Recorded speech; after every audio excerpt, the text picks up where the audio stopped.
Hello बच्चों, let's read the question which says which one of the following statement is correct. यहाँ पर दी गई statement में से कौन सी स्टेटमेंट करेक्ट है, हमें ये बताना है। सबसे पहली स्टेटमेंट देखिए, क्या कहा गया है। कहा गया है कि neither hormones control neural activity nor the neuron control endocrine activity. Basically यहाँ पर जो की कॉन्सेप्ट लगेगा वो है न्यूरल कोऑर्डिनेशन का। की कॉन्सेप्ट इज न्यूरल कोऑर्डिनेशन। ठीक, तो आप लोगों को पता होगा कि जैसा हमारा हाइपोथैलेमस है, हाइपोथैलेमस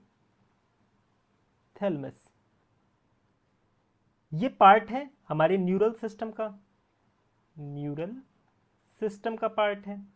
और ये हाइपोथैलेमस रिलीज करता है releasing hormone and inhibiting hormone.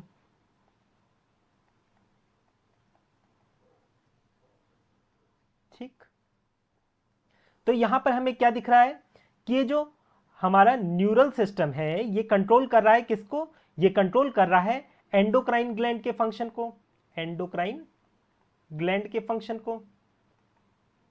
और वहीं पर आप लोगों ने एक हार्मोन का नाम सुना होगा जिसे हम बोलते हैं एड्रेनलिन। ये जो हार्मोन है ये क्या करता है, ये आप लोगों की हार्ट रेट जो होता है इसे इंक्रीज कर देता है।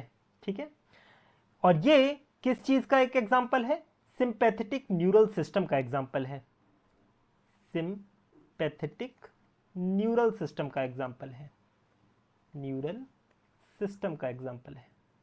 तो हमने क्या देखा, सिंपैथेटिक न्यूरल सिस्टम का रेगुलेशन कौन कर रहा है, एड्रेनलिन हार्मोन कर रहा है। ठीक है, तो यहां पर हम कह सकते हैं हार्मोन कंट्रोल करते हैं न्यूरल एक्टिविटी को भी और न्यूरॉन कंट्रोल करती है एंडोक्राइन एक्टिविटी को भी। ठीक है, तो पहली स्टेटमेंट यहां पर हमारी कैसी हो जाती है, गलत हो जाती है। अब आते हैं सेकंड स्टेटमेंट पे जिसमें कहा गया कि endocrine gland regulate neural activity but not vice versa, जो कि गलत है। हमने क्या देखा है, वाइस वर्सा भी होता है। थर्ड स्टेटमेंट देखिए, कहा गया कि neurons regulate endocrine activity but not vice versa, तो ये भी स्टेटमेंट गलत हो गया।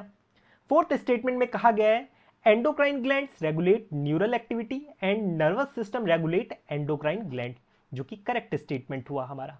ठीक है, तो हमारा आंसर यहां पर क्या हो गया, option 4 is the correct answer for this question. I hope you understood it well. Best of luck.